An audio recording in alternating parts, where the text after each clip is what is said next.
Hello everyone, welcome back to another video. इस video में हम इंग्लिश लिटरेचर की हिस्ट्री को कवर करने वाले हैं और इस वीडियो में हम इसके ब्रीफ इंट्रोडक्शन को जानेंगे। आगे आने वाली वीडियोस में हम इंग्लिश लिटरेचर की हिस्ट्री को डीपली जानेंगे। तो शुरुआत करते हैं इंग्लिश लिटरेचर से। इंग्लिश लिटरेचर में एक वर्ड आया है लिटरेचर। लिटरेचर कहाँ से ओरिजिनेट हुआ है? एक लैटिन वर्ड हुआ लिटरेचुरा। ये लैटिन वर्ड है, यहाँ से लिटरेचर वर्ड जो है वो डिराइव किया गया है। और ये जो वर्ड है लिटरेचुरा, इसका क्या मीनिंग है? Writing organised with letters. Letters यानी कि जो एक वर्ड के अंदर जो लेटर होते हैं उनकी बात की गई है यहाँ पर, कि उनसे जो ऑर्गेनाइज्ड करके राइटिंग लिखी जाती है वो कौन से वर्ड से आया है? लिटरेचुरा से। और अगर हम बात करें लिटरेचर की, तो लिटरेचर को जो है हम क्लासिफाई करते हैं लैंग्वेज के बेसिस पर, ओरिजिन के बेसिस पर, हिस्टोरिकल पीरियड के अकॉर्डिंग, जियोग्राफिक एरियाज के अकॉर्डिंग, इसके जॉनर के अकॉर्डिंग, और सबसे इंपॉर्टेंट बात, इसके सब्जेक्ट मैटर को देखकर भी हम इंग्लिश लिटरेचर को जो है क्लासिफाई करते हैं, इसको डिवाइड करते हैं। तो इसके फर्स्ट पार्ट की शुरुआत करते हैं। हिस्ट्री ऑफ इंग्लिश लिटरेचर में पहला पार्ट हुआ ओल्ड इंग्लिश पीरियड, जिसे कि हम एंग्लो सैक्सन एज भी कहते हैं, जो 450 एडी से लेकर और 1066 एडी, या फिर इसे हम कॉमन एरा यानी कि सीई भी कह सकते हैं, यहाँ तक का ये पीरियड रहा। इसमें हीरोइक ट्रेडिशन को फॉलो किया गया। हीरोइक ट्रेडिशन को फॉलो किया गया, इसका क्या मतलब है? यानी कि जो पोइट्री थी वो पूरी की पूरी तरह हीरो की ब्रेवरी पर फोकस थी, और इस टाइम पर क्रिश्चियंस जो थे वो आइडल्स थे।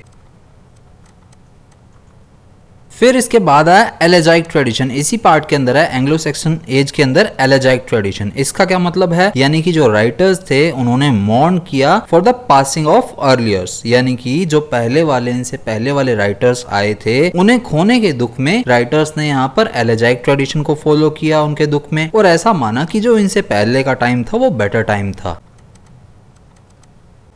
और उसके अलावा एंग्लो सैक्सन एज के अंदर रिलीजियस पोइट्री भी लिखी गई। तो ये हमारा फर्स्ट पार्ट रहा, Anglo Saxon age 450 AD to 1066 AD. इसके बाद आया मिडिल इंग्लिश पीरियड, जिसे कि एंग्लो नॉर्मन एज भी कहा जाता है। एंग्लो सैक्सन के अंदर एंजल्स और सैक्सन्स थे, एंग्लो नॉर्मन के अंदर एंजल्स और नॉर्मन्स थे। ये पीरियड रहा 1066 एडी टू 1500 एडी, और 1500 सीई भी हम इसे कह सकते हैं। अब ये जो मिडिल इंग्लिश पीरियड था, इसके अंदर सबसे इंपॉर्टेंट 3 पार्ट्स रहे। पहला पार्ट रहा 1066 टू 1340। यहाँ पर इन बिटवीन लैंग्वेज को फॉलो किया गया। इन बिटवीन लैंग्वेज का क्या मतलब है? कि जो ओल्ड इंग्लिश लैंग्वेज थी और फ्रेंच लैंग्वेज थी, उसके बीच की लैंग्वेज को यूज किया गया यहाँ पर। फिर टाइम पीरियड आया 1340 टू 1400 तक का। इसे हम कहते हैं एज ऑफ चौसर। पर्टिकुलरली ये पूरी की पूरी एज चौसर को ही दर्शाती है, यानी कि इसमें प्रोमिनेंट राइटर जो था वो चौसर ही था, और चौसर की राइटिंग की वजह से ही ये पूरी एज ऑफ चौसर नाम से जानी जाती है। कहीं कहीं पर ये एज 1343 भी लिखी हुई है, क्योंकि चौसर का बर्थ पीरियड या तो 1340 या 1343 कहा गया है, और जो एंड होती है 1400 पर। फिर नेक्स्ट आता है 1400 टू 1485, जिसे कि हम बैरन पीरियड भी कहते हैं या बैरन एज भी कहते हैं। इस एज में कुछ खास लिटरेरी वर्क जो है वो नहीं लिखा गया था, लेकिन चौसर को फॉलो करने वाले काफी हुए, जो कि 2 पार्ट्स में हम डिवाइड करते हैं, जिन्हें एक तो है इंग्लिश चौसेरियंस और दूसरे हैं स्कॉटिश चौसेरियंस। और इस टाइम पे जो पॉपुलर फॉर्म्स थी राइटिंग थी वो थी क्रॉनिकल्स, पोइट्री, ड्रामा, रिलीजियस और डायडैक्टिक राइटिंग। ये सारी जो थी इस टाइम पे पॉपुलर फॉर्म्स थी राइटिंग की। इसके बाद पीरियड आता है द रेनेसांस पीरियड, जो कि 1500 से लेकर 1660 तक रहा। ये टोटल 5 पार्ट्स में डिवाइड है, जिसमें 1500 से 1558 तक का जो टाइम था वो अर्ली रेनेसांस राइटर्स के लिए था, यानी कि इस टाइम पर रेनेसांस की शुरुआत तो हो चुकी थी, पुनर्जागरण की शुरुआत हो चुकी थी, लेकिन वो प्रॉपरली डेवलप नहीं हो सका था अभी तक। इसीलिए इस टाइम पर अर्ली रेनेसांस राइटर्स आए। इसमें विलियम टिंडेल भी आए। इसमें एक वर्क है टोटल्स मिसलेनी, वो भी इस टाइम का इंपॉर्टेंट वर्क रहा। अब विलियम टिंडेल की बात करें तो इन्होंने बाइबल को वर्नाकुलर इंग्लिश लैंग्वेज में ट्रांसलेट किया था। और टोटल्स मिसलेनी में क्या है? टोटल नाम का एक राइटर हुआ, उसने काफी राइटर्स के वर्क को एक साथ जोड़ा और उसे पब्लिश किया। इसके बाद थॉमस मोर का एक वर्क है यूटोपिया। ये वर्क हमारे लिए इंपॉर्टेंट हो जाता है। ये वर्क जो है वो पब्लिश हुआ था 1516 के अंदर पहली बार, लेकिन 1551 के अंदर जो है इसे इंग्लिश में ट्रांसलेट किया गया। फिर इसके बाद द रेनेसांस पीरियड में दूसरी एज आती है एलिजाबेथन एज, जो कि 1558 से लेकर 1603 तक थी। इस एज को ही हम एज ऑफ शेक्सपियर भी कहते हैं, और इसी को हम the golden age of English literature भी कहते हैं। ये एज जो है 45 ईयर्स तक रही टोटल। और उससे नेक्स्ट थर्ड पार्ट आता है जैकोबियन एज का, जो 1603 से लेकर 1625 तक रहा। इस टाइम में जैकोबियन प्लेज लिखे गए। इस टाइम पर जो किंग था वो जेम्स फर्स्ट था। इस टाइम के जो प्रोमिनेंट राइटर्स थे वो बेन जॉनसन और जॉन डन रहे। अब बेन जॉनसन जो है ये हमारे लिए इंपॉर्टेंट क्यों है? क्योंकि ये फेमस रहे कॉमेडी ऑफ ह्यूमर्स के लिए। और जॉन डन हमारे लिए इंपॉर्टेंट क्यों है? क्योंकि ये प्रोपोनेंट थे मेटाफिजिकल पोएट्री के। इससे नेक्स्ट रेनेजेंस पीरियड के अंदर एज आती है कैरोलाइन एज, जो कि 1625 से लेकर 1649 तक रही। और इसमें जो किंग था वो था चार्ल्स फर्स्ट। और नेक्स्ट एज है कॉमनवेल्थ एज, ये भी रेनेजेंस का ही पार्ट है और ये 1649 से लेकर 1660 तक रही। अब इन दोनों एजेस की बात करें, कैरोलाइन एज और कॉमनवेल्थ एज की, तो इसी एज के अंदर जो है मेटाफिजिकल पोइट्स आए। इसी एज के अंदर कैवेलियर पोइट्स भी आए।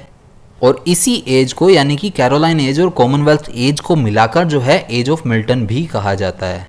अब जो द रेनेजेंस पीरियड है जो कि 1500 से 1660 तक था, उसमें रिफॉर्मेशन हुआ, ह्यूमनिज्म आया, रिवाइवल ऑफ लर्निंग भी हुआ, री अवेकनिंग ऑफ नॉलेज हुआ, क्लासिकल फिलोसफी की रीडिस्कवरी हुई, लिटरेचर और आर्ट जो है उसकी भी रीडिस्कवरी हुई। इस टाइम पर जो फोकस था वो मेनली ह्यूमनिज्म पर और प्यूरिटनिज्म पर था। और इस एज में जो मेजर फॉर्म्स थी लिटरेचर की वो कौन सी रही? पोइट्री और ड्रामा, यानी कि इस एज में पोइट्री और ड्रामा पर बहुत ज्यादा फोकस किया गया। फिर नेक्स्ट एज आती है न्यू क्लासिकल एज, जिसे कि हम द एनलाइटमेंट पीरियड भी कहते हैं। ये 1660 से लेकर 1785 तक था। कहीं कहीं इसे 1798 तक भी लिखा जाता है। अब इसमें टोटल 3 एजेस आई, जिसमें पहली थी रिस्टोरेशन एज, जो कि 1660 से 1700 तक रही। इसका नाम रिस्टोरेशन क्यों हुआ? क्योंकि इस टाइम पे जो है मोनार्की रिस्टोर हुई थी, इंग्लिश मोनार्की वाज रिस्टोर्ड। और थिएटर्स इस टाइम पे वापस ओपन हुए 1660 में। और इस एज में प्रोमिनेंट राइटर था जॉन ड्राइडन, जिसकी वजह से इसे द एज ऑफ ड्राइडन भी कहा जाता है। इस एज में सेकंड पार्ट आया अगस्टन एज का, जो कि 1700 से 1745 तक रहा, जिसमें प्रोमिनेंट राइटर था अलेक्जेंडर पोप, जिस वजह से इस एज को द एज ऑफ पोप भी कहा जाता है। और इसी एज में थर्ड एज आई द एज ऑफ सेंसिबिलिटी, जो कि 1745 से लेकर 1785 तक रही। और इसे जो हम द ट्रांजिशन पीरियड या फिर डॉक्टर जॉनसन एज भी कहते हैं। कहीं कहीं इसे 1745 से 1798 तक भी बताया गया है। अगर ऐसा बताया जाता है कहीं, तो इसका नाम प्री रोमांटिक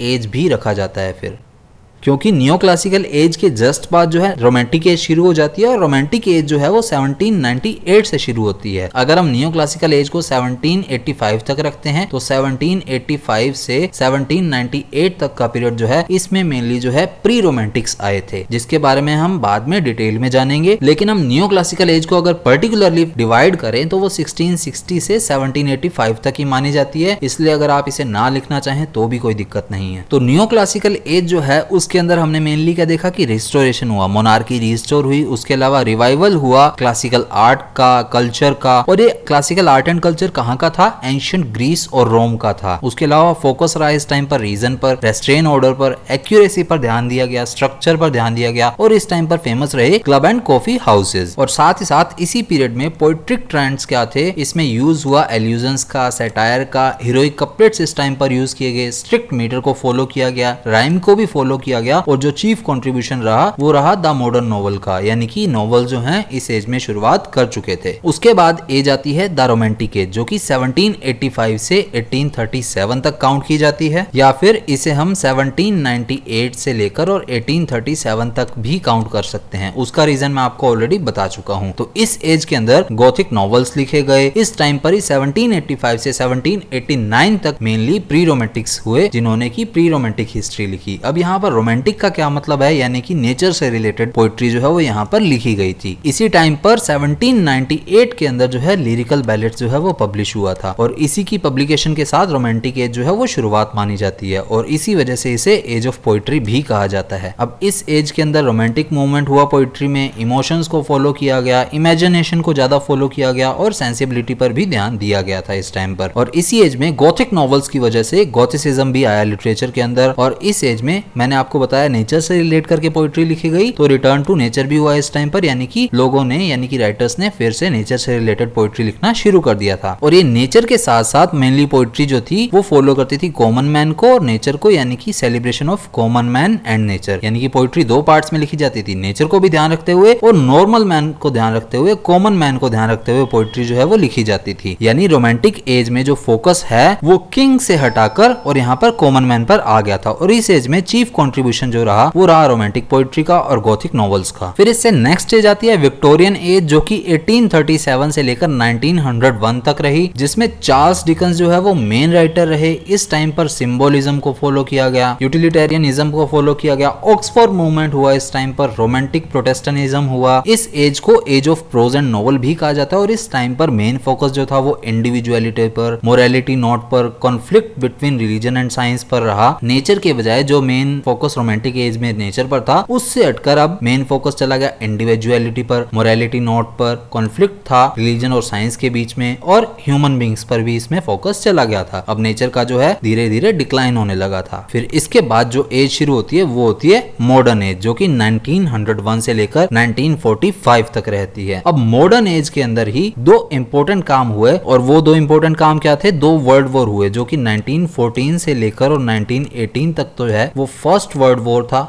और 1939 से लेकर और 1945 तक जो है वो सेकेंड वर्ल्ड वॉर था। तो उस अकॉर्डिंगली मॉडर्न एज जो है वो हमारे लिए इंपॉर्टेंट हो जाती है, क्योंकि इसी टाइम पर जो है वर्ल्ड वॉर्स हुए और उसके साथ साथ पोइट्री भी लिखी गई। इस टाइम पर प्रोमिनेंट राइटर्स जो थे वो टी.एस. Elliot, WB. यीट्स थे। इस टाइम में इंडिविजुअलिज्म को फॉलो किया गया, एक्सपेरिमेंटेशन हुआ, सिंबोलिज्म को फॉलो किया गया, एब्सर्डिटी एंड फॉर्मलिज्म को फॉलो किया गया। इस टाइम पर ही एलिनेशन और आइसोलेशन किया गया, यानी कि लोग जो है अलगाव करने लगे, अलग रहने लगे, आइसोलेट करने लगे खुद को। डिसइल्यूजनमेंट हुआ इस टाइम पर, और इस टाइम पर जो मेन फोकस रहा वो रहा स्ट्रीम ऑफ कॉन्शियसनेस पर। और उसके बाद हमारी जो लास्ट एज आती है वो आती है पोस्ट मॉडर्न एज, जिसे कि हम कंटेम्प्रेरी पीरियड भी कहते हैं, जो कि 1945 में शुरू हो गया था। सेकेंड वर्ल्ड वॉर की एंड के साथ ही ये एज जो है वो शुरू होती है, और करंट टाइम तक यानी कि टिल डेट तक अभी भी ये एज चल रही है। इसमें मेन काम रहा कॉमेडी ऑफ मीनिंग का, साथ साथ आयरनी फॉलो की गई, playfulness, black humour, intertextuality, pastiche, metafiction, fabulation, poioumena, historiographic metafiction, temporal distortion, fragmentation, unreliable narration, self reflexivity, hypertextuality, inclusiveness, magical realism, मैक्सिमलिज्म,